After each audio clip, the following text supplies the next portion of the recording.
Saya yakin sekali tidak mungkin murni pribadi yang kita mau ini. Ditawari kekayaan, diminta. Ya, sekira begitu. Bisa-bisanya itu Pak Askari mau korbankan karirnya yang sudah top. Bahkan saya dengar-dengar bahwa kita ini dari sekda daerah kabupaten akan naik APBD 600 miliar. Bikin apa saja itu Pak? Nah, itu ya. Habis digaji aja. Ya, jadi itu yang akan kita sebar untuk memberikan peluang dan potensi kepada anak-anak muda yang mau sekolah, mau lanjut dan sebagainya. Uangnya ada Pak? Iya. Saya memilih dan rela menemani Pak Arsal karena dia memiliki modal. Saatnya bilang, kamu kelas. Halo Cika, kembali lagi di Kamu Kelas Podcast bersama saya Rizal Jamal. Alhamdulillah hari ini jauh-jauh salah seorang calon kepala daerah kita ambil dari Sulawesi Barat, salah satu kabupaten yang sangat kaya sekali itu daerah. Hari ini sudah datang, kebetulan beliau ada di Hotel Ibis Losari Makassar. Kita culik sejenak sebelum dia terbang ke Jakarta. Ini luar biasa, baru tiba tadi subuh dan langsung bersedia untuk kemudian kita ngobrol-ngobrol. Kita akses isi pikirannya, gagasannya, mau bikin apa nanti di Kabupaten Mamuju Tengah. Dan saya perlu sampaikan kita lagi ada di Hotel Ibis Losari, salah satu tempat yang saya sering bikin event dan juga ngobrol dengan berbagai macam kolega termasuk yang ngopi-ngopi. Dan langsung kita present beliau. Kebetulan sama tong warna bajuku ini ndak janjian ini Cesna. Dan kita present melalui sebuah pantun.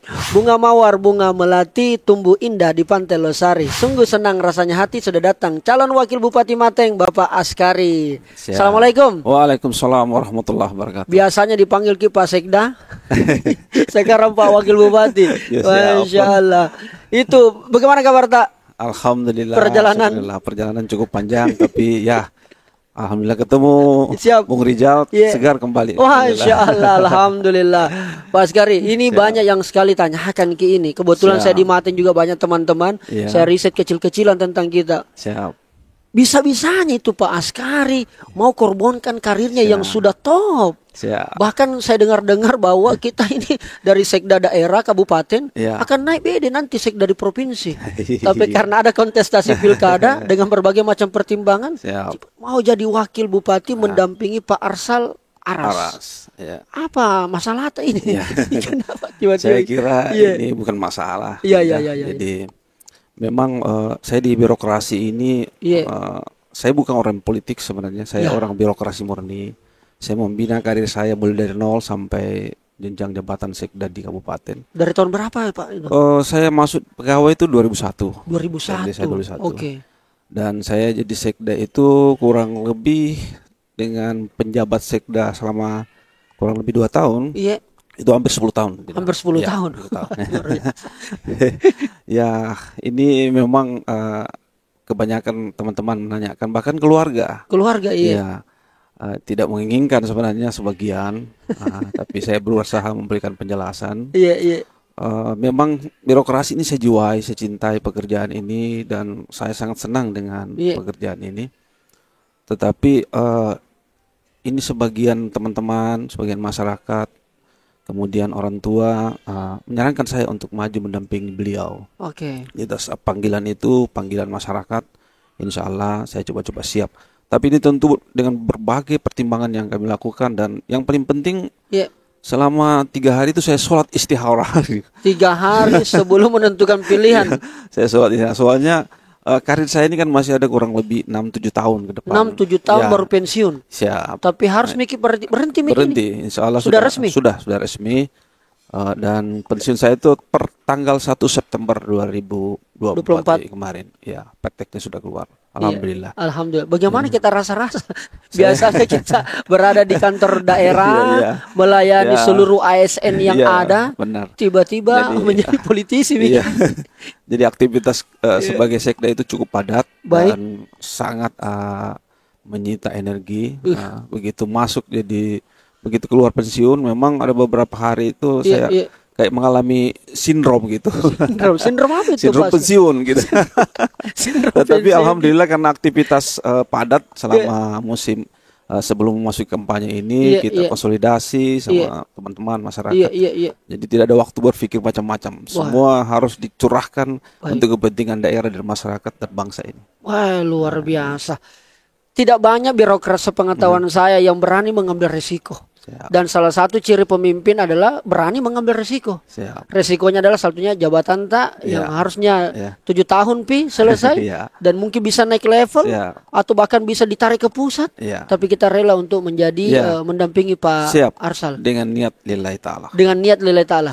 Insyaallah ya. Amin. Demi mengabdi untuk masyarakat untuk Mati. Masyarakat dan daerah Kabupaten Mamuju Tengah. Lebih baik lagi ke depan. Amin amin.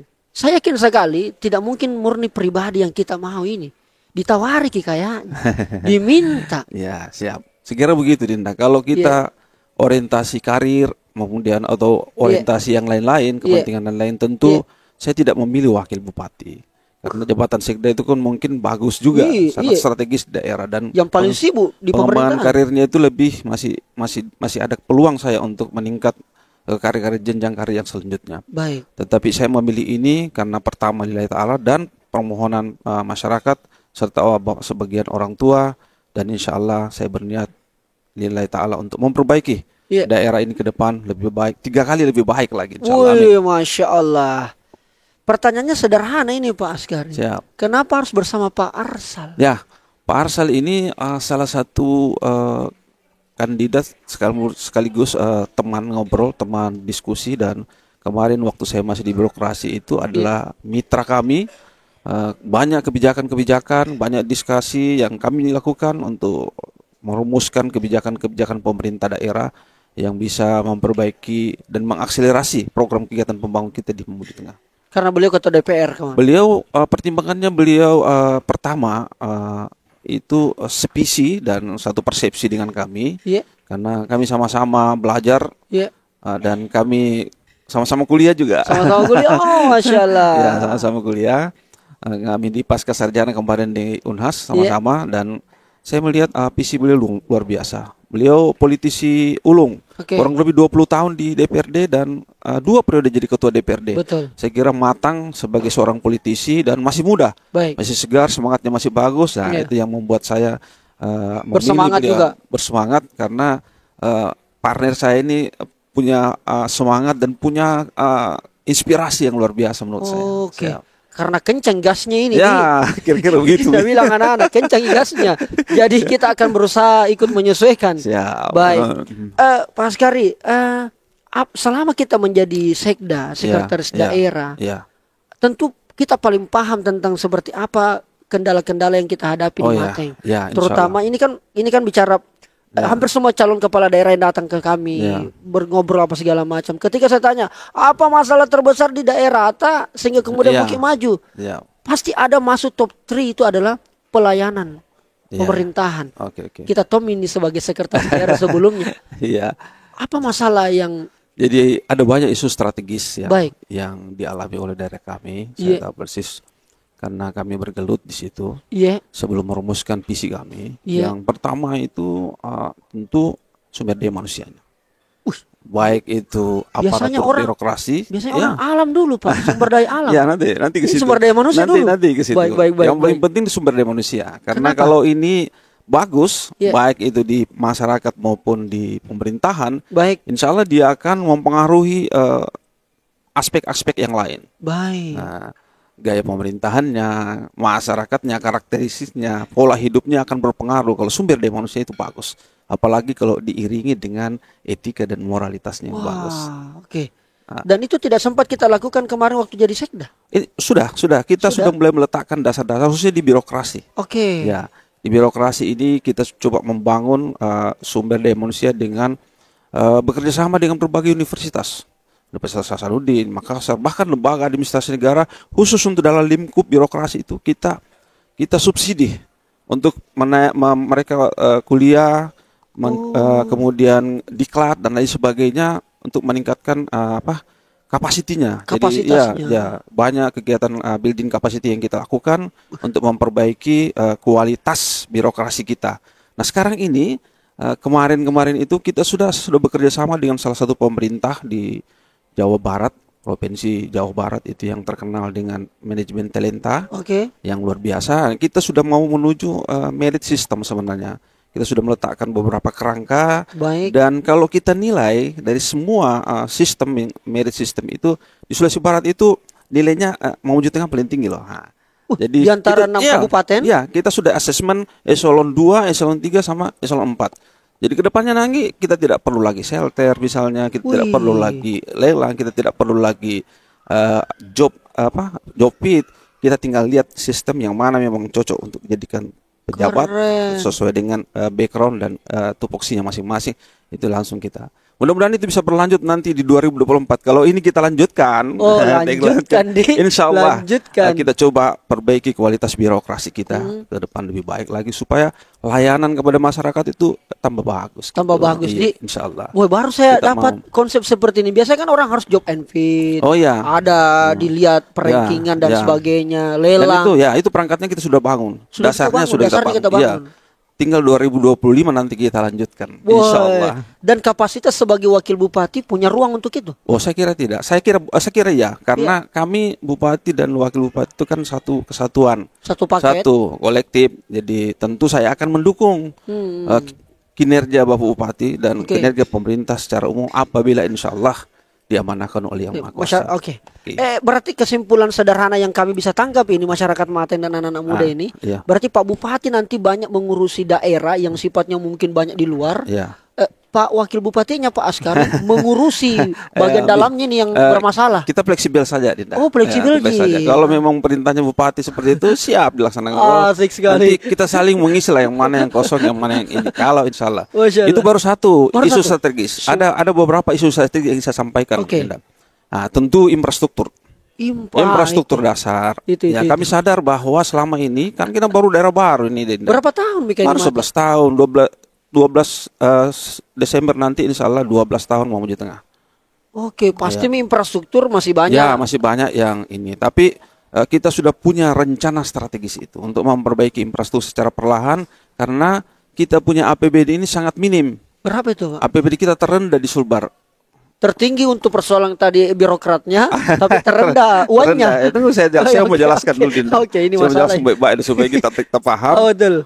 Kita APBD kita terendah di Sulbar, tetapi ingat selama kita jadi sebuah daerah otonomi baru kita tidak punya disclaimer, bahkan kita terus menerus WTP dari penilaian BPK. Serius ini, Pak? Iya, Pak. Bahkan kita mendapatkan penghargaan dari pusat berkemampuan indeks pengelolaan keuangan terbaik di Sulawesi Barat. Walaupun APBD-nya paling rendah, kecil. Berapa sih angkanya, Pak? 600 miliar saja. 600 kecil miliar. Betul. Sangat kecil. Baik. Sangat dengan luas wilayah yang kurang lebih 3.000 meter berduri sangkar. Itu memang sangat kecil. Jadi kalau kita mengakselerasi, menginginkan pembangunan lebih cepat, maka kita tentu mengharapkan sumber-sumber lain. Di antaranya kita harus membangun investor untuk menarik investor. Dan tentu yang kita harapkan adalah partisipasi masyarakat yang lebih tinggi terhadap pemerintah dan melaksanakan pembangunan secara bersama-sama. Itu yang kita inginkan. Baik, APBD 600 miliar bikin apa saja itu, Pak? Nah, itu ya. Habis digaji aja. Ya, jadi 600 miliar itu kurang lebih 40% lebih itu belanja pegawai. Belanja pegawai. Tapi ingat, kami masih rendah loh belanja pegawai dibanding belanja publik. Baik. Nah, jadi itu yang kita kemas, kita buatkan strategi bagaimana caranya dengan menciptakan berbagai macam inovasi layanan. Karena kalau kita tidak buat inovasi, karena inovasi menurut saya itu mengurangi efisiensi, memperbaiki efisiensi dan efektivitas penyelenggaraan pelayanan. Jadi kami membuat berbagai macam inovasi dengan maksud untuk mengurangi biaya atau dari luar dari layanan yang kita berikan. Dan saya mau sampaikan dengan inovasi itu penilaian lembaga administrasi negara kita mendapatkan apa yang disebut dengan Inegara Award.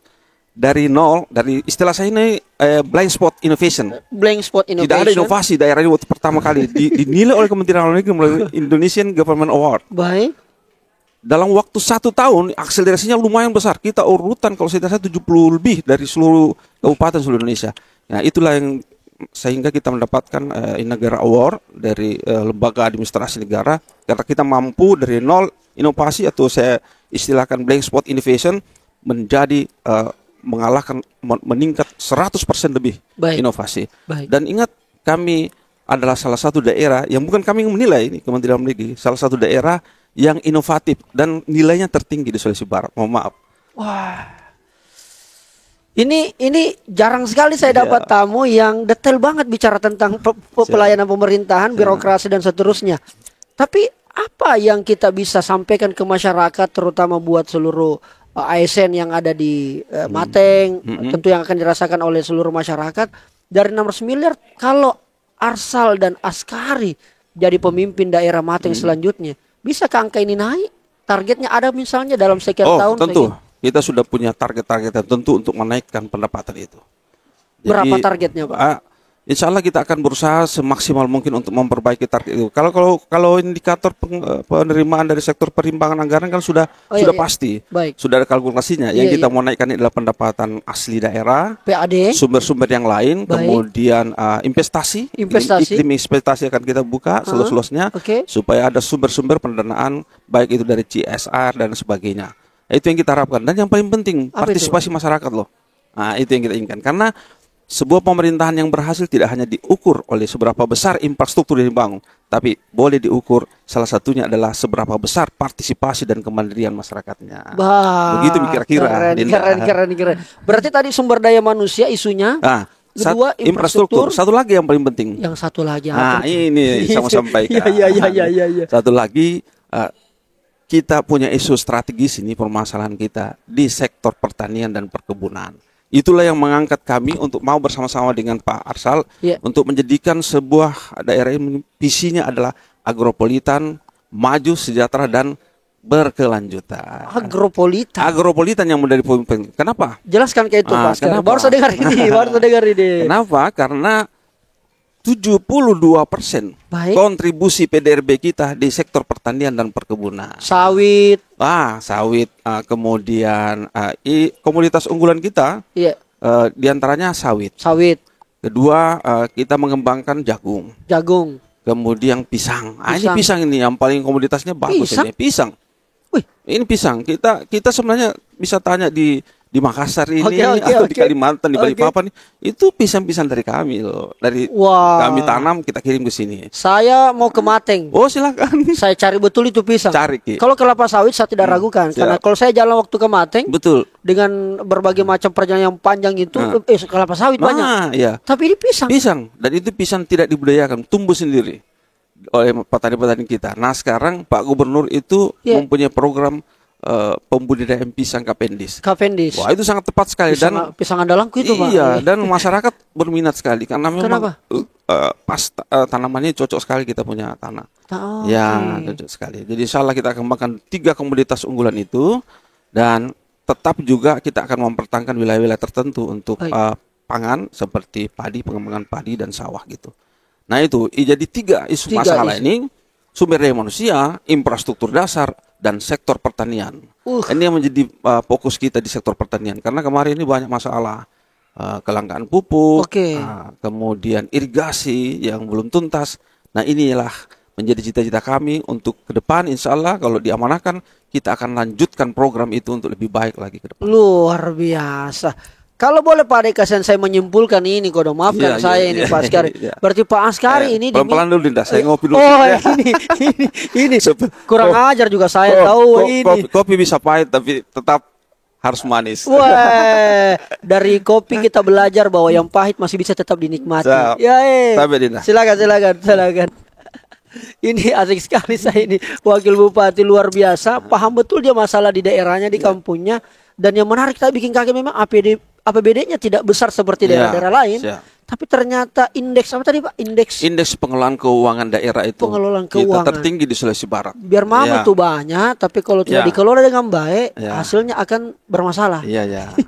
Kan kira-kira begitu. Pak Askari, maafkan saya kalau kemudian menyimpulkan ini, mungkin sama dengan netizen. Pak Askari bukan keinginan pribadinya 100%. Tapi diminta mungkin oleh bupati yang sekarang. Ya kira-kira begitulah Dinda. Pertama diminta oleh orang tua kita, diminta juga oleh sebagian tokoh masyarakat untuk mau bersama-sama dengan kita, dan sebagian keluarga. Oke. Baik, Pak Askari. Tapi kan kita tahu ini politik. Betul. Bukan birokrasi yang kemudian ada SOP kiri kanannya. Politik ini kadang-kadang tidak ada ilmunya. Betul. Ada mengatakan politik kejam, politik keras, hujatan dan sebagainya. Sudah banyak menerima hujatan? Sudah. Sudah. Kalau hujatan, Makian, kritikan itu biasa kita. Karena kita sudah bergabung di birokrasi pemerintah, itu di layanan pasti ada komplain. Baik. Makanya kita harus beri ruang mereka untuk menyampaikan aspirasi itu, menyampaikan kritikan itu, dan kritikan itu bagi saya adalah seperti napas yang keluar dari dalam diri kita. Kalau kita tidak dikritik, sama saja kita tidak bernapas. Karena begitu pentingnya sebuah kritikan untuk membangun kita sendiri dan masyarakat kita. Napas seperti kritik seperti napas. Iya. Saling membutuhkan. Iya, kita butuh kritikan masyarakat, kita butuh sumbangan pemikiran masyarakat untuk memperbaiki diri kita dan masyarakat kita. Karena kalau kita sendiri tentu tidak sempurna tanpa masukan dari berbagai sumber gitu. Tapi kan banyak ton juga kepala daerah, maafkan kasihan, dikritik bawa perasaan. Wah, ya. Itu biasalah namanya. Langsung pecat kiri kanan, langsung dendam sampai 5 tahun. Saya kira Pak Askari komitmen. Mudah-mudahan insya Allah kita tidak seperti itu. Siapapun itu. Ya, insya Allah. Karena begini Dinda, saya betul yang disampaikan tadi, cocok Mi. Kalau politik itu kelihatannya, tapi pemahaman saya politik itu hal-hal yang bagus. Punya ilmu pengetahuan. Salah satu cabang dari ilmu pengetahuan. Baik. Politik itu insya Allah kalau dijalankan secara etika, etika politik akan menjadi baik ke depannya. Akan memberikan keberkahan ke depannya. Dan kita berharap kita akan membuat politik ini lebih baik dengan penuh etika. Supaya persaudaraan kita meskipun berbeda pendapat, tetapi tetap silaturahim kita tetap ada. Wah. Insya Allah. Itu yang perlu kita jaga komitmen ini, karena kan ini bicara demokrasi, kebebasan berpendapat, berekspresi dan sebagainya. Dan Pak Askari komitmen untuk persoalan itu. Oh siap, insya Allah. Masyarakat Mateng rajin mengkritik Pak. Oh rajin, ya rajin. Saya kenal adik-adik saya di HMI dan lain sebagainya, itu luar biasa kritikannya. Luar biasa masukan-masukannya. Kadang-kadang juga dicaci maki.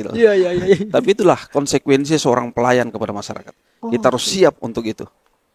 Dan itu yang akan kita hadapi, sudah kita bayangkan beberapa tahun ke depan. Insya Allah kalau dipercaya oleh masyarakat dan diberikan amanah oleh Allah Subhanahu Wa Taala, kami siap insya Allah bersama-sama dengan teman-teman yang lain.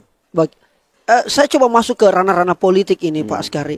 Apa kalimat yang masih membekas di ingatannya Pak Askari yang disampaikan oleh Pak Arsal ketika dia pinang untuk kemudian menjadi kandidat sebagai calon wakil bupatinya? Mungkin bisa saja banyak alternatif nama, tapi nama itu jatuh di Pak Askari. Apa kalimat yang masih terngiang? Ini Pak Bupati kita lagi nonton ini.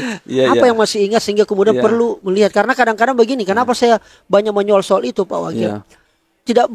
Tidak sedikit kita lihat bahwa kadang-kadang mesranya hanya masa kampanye, terpilih 3 bulan cerai. Ini kita mau ini kan satu kesatuan duit tunggal. Apa yang masih kita ingat? Ya mungkin beliau melihat bahwa saya bisa jadi mitra, saya bisa jadi pendamping beliau. Begitupun sebaliknya, kita bisa saling mengisi, sharing. Karena saya paham bahwa ada yang saya tidak ketahui, Pak Arsal Aras ketahui. Ada juga yang beliau tidak ketahui, saya ketahui. Jadi kita saling mengisi, dan ini menurut saya adalah pasangan yang klop, karena satu politisi murni, saya birokrasi. Jadi insya Allah saya akan memberikan ruang dalam konteks birokrasinya, rule base-nya ataupun government-nya.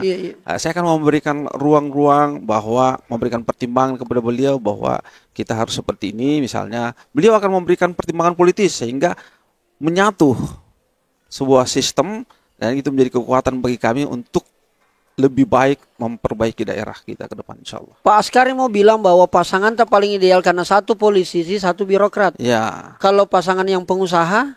Saya kira kita tidak membatasi itu mau sektor private, tidak masalah. Tapi yang jelasnya bahwa kami itu insya Allah akan mempunyai konsep kolaborasi. Konsep kolaborasi. Jadi kami insya Allah kalau diamanahkan, tentu yang kami libatkan lebih banyak private sektor, kemudian masyarakat bersama-sama dengan kami, dan bersama-sama dengan pemerintah, supaya ada pola-pola pentahelix yang kita buat untuk kepentingan dan layanan masyarakat kita yang lebih baik. Gitu. Baik. Pak Askari, kalau misalnya Pak Askari kan ini birokrat, tentu banyak tadi misalnya ada sharing, ada tempat belajar para ASN dan seterusnya, kolaborasi dengan beberapa daerah. Kalau ada satu daerah di luar Sulawesi Barat yang perlu kita contoh, baik itu sistem pemerintahannya, kepemimpinannya, sehingga bisa membangun daerahnya, masyarakatnya bisa. Apa kabupaten yang bisa menjadi brand semacam benchmark untuk melihat? Ya, saya kira kami sudah lakukan itu kemarin. Sudah lakukan? Ya, sudah lakukan. Kita sudah terikat kerjasama MOU dengan pemerintah Provinsi Jawa Barat. Provinsinya? Jawa Barat, ya. Nah, di sana manajemen talentanya luar biasa loh. Ya, luar biasa. Pusat saja biasanya belajar ke sana loh. Begitu. Untuk memperbaiki merit system ini di sektor birokrasi. Gitu. Sektor layanan, banyak daerah kami yang sudah kami kunjungi dan berdiskusi, bahkan kami sama-sama. Seperti misalnya Banyuwangi, betul. Itu loh daerah inovatif. Betul. Nah, itu kita sudah sering ketemu, sharing dan kerjasama. Kemudian seperti daerah-daerah lain yang ada di Jawa, itu yang terkait dengan pengelolaan UMKM-nya, karena UMKM, ini juga, ini juga yang menjadi poin penting bagi kita ini. Isu pentingnya anak muda ini, lapangan kerja kasihan. Kita ingin meningkatkan UMKM kita ke depan, dan selama ini kita bina sudah ada loh. Sudah ada yang cukup berhasil bagus. Di UMKM ini. Bahkan sudah ada yang menggunakan marketplace masuk ke dalam pasar-pasar seperti Bukalapak, digital. Ya. Jadi ada beberapa home industry dulunya kita bina, kemudian mereka sudah masuk ke dalam industri-industri menengah. Ya. Jadi itu yang akan menjadi isu-isu konsennya nanti. Ya, insya Allah. Kita Askari melihat daerah-daerah yang pernah kita kunjungi. Ya, akan itu menjadi inspirasi untuk membangun Mateng. Ya. Baik. Pak Askari, ini bagian-bagian yang sangat sensitif. Beberapa selalu setiap daerah kalau saya tanya anak-anak muda, saya pernah bikin polling. Ya. Ini mau pilkada ini teman-teman, guys. Kira-kira isu apa yang paling penting atau isu apa yang paling dekat dengan dirimu yang harus diselesaikan oleh calon bupati dan wakil bupatinya? Nomor 1, lapangan pekerjaan. Ada lagi yang menarik, Kanda, lapangan pekerjaan. Kami ini orang daerah tidak dapat pekerjaan di kampung tak. Terpaksa kita ke kampungnya orang. Ada ke Morowali, ada ke ini, macam-macam kerja tambang. Bagaimana Pak Arsal dan Pak Askari, terutama Pak Wakil Bupati, membuat orang betah di Mateng? Ada pekerjaan jelas di sana. Ya. Itu bagaimana itu, Pak? Jadi kami begini, kami tadi sampaikan bahwa kami menggunakan pendekatan kolaborasi. Jadi semua ruang kita buka bagi anak-anak muda. Bahkan kemarin itu keterlibatan ormas-ormas pemuda itu kita libatkan dalam proses mulai dari perencanaan sampai pelaksanaan pembangunan. Kemarin ini kan katakanlah misalnya di daerah kita ada isu literasi yang masih rendah. Betul. Nah, kita panggil anak-anak muda yang konsen terhadap literasi. Kita buat program, kita sama-sama menciptakan budaya baca dan minat baca bagi masyarakat kita. Kita sebar ke semua wilayah, dan itu murni ormas yang berjalan dan sebagian pendekatan-pendekatan lain dilakukan oleh birokrasi. Akhirnya apa yang terjadi, Dinda? Naik kembali ini nilai kita untuk literasi. Dalam waktu beberapa tahun itu langsung naik. Nah, jadi saya berharap memang keterlibatan masyarakat khususnya pemuda ini sangat besar untuk mau memperbaiki kualitas pembangunan kita.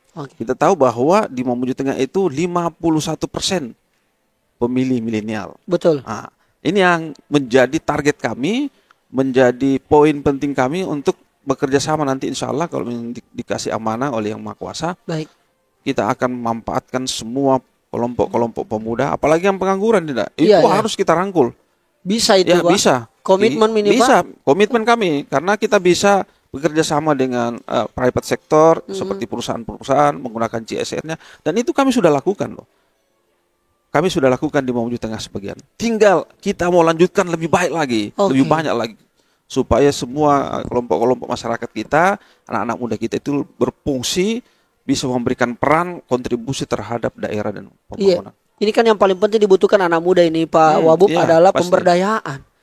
Mereka punya kompetensi, tapi kadang-kadang kan begini masalahnya, Pak Wabub. Kak Rijal ini curhatan teman-teman. Kak Rijal, kami sudah melakukan yang terbaik. Kami sudah punya potensi dan kompetensi, tapi pemerintah tidak lihat. Alias pemerintah tidak tahu. Pemerintah ditanya, kami sudah melakukan ini, dan anak muda tidak tahu. Nah, di situ kadang-kadang saya lihat ini. Makanya setiap kegiatan, setiap mulai dari proses perencanaan, Dinda, itu kami selalu libatkan pemuda. Itu meneruskan. Cara pelibatannya? Kita konsultasi publik. Oh, konsultasi publik. Konsultasi publik. Oke. APBD kita sebelum kita tetapkan, kita konsultasikan, panggil anak muda, panggil semua stakeholder. Oke. Bagaimana ini? Apakah masih kurang atau perlu ditambahkan lagi? Mereka memberikan masukan-masukan yang berarti, dan saya menganggap bahwa anak muda di Mamuju Tengah ini luar biasa. Potensinya luar biasa. Potensinya. Ya. Dan komitmennya kita dengan Pak Arsal nanti insya Allah termasuk menjadi isu penting. Iya, siap. Insya Allah. Karena tadi yang pertama yang menarik ini adalah sumber daya manusia. Ya, itu tadi. Makanya saya mau sampaikan juga nanti ke publik bahwa insya Allah nanti program kami ke depan khusus untuk peningkatan sumber daya manusia bagi masyarakat, khususnya anak muda yang sementara proses belajar, kita akan membuat beasiswa. Kita akan buat beasiswa bagi mahasiswa yang berprestasi dan mahasiswa yang kurang mampu.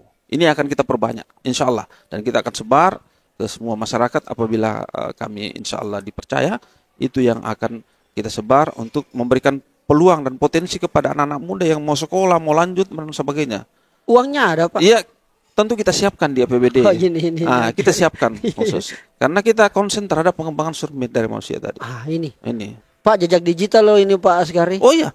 Bisa akan ditagi nanti ini. Boleh, insya Allah. Dan saya orang pertama kalau terpilih sama Bapak. Saya sudah konsultasi dan saya sudah sampaikan kepada calon bupati bahwa kita nanti insya Allah ke depan akan buat beasiswa bagi mahasiswa yang berprestasi, kemudian mahasiswa yang kurang mampu, itu akan kita biayai. Wah, keren ini Masya Allah. Pak Wabub, ini politik. Alias belum nas ini barang-barang. Nah, bilang orang Makassar. Itu kalau menangki. Kalau seumpama tidak menang. Tetap kita siap, Dinda. Kita ini kan berniat, berikhtiar. Tetapi yang menentukan adalah yang di atas. Dan masyarakat. Tentu yang di atas menentukan melalui suara-suara murni, suara-suara Tuhan lewat masyarakat. Kalau memang ditargetkan kita menang, alhamdulillahirrahmanirrahim.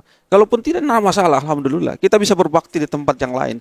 Karena kita tidak harus di birokrasi, di pemerintah, bisa menyumbangkan pikiran dan tenaga kita untuk masyarakat dan bangsa ini. Dalam konteks yang lain banyak. Itu. Siap. Luar biasa. Pak Wabub, ini bagian-bagian akhir.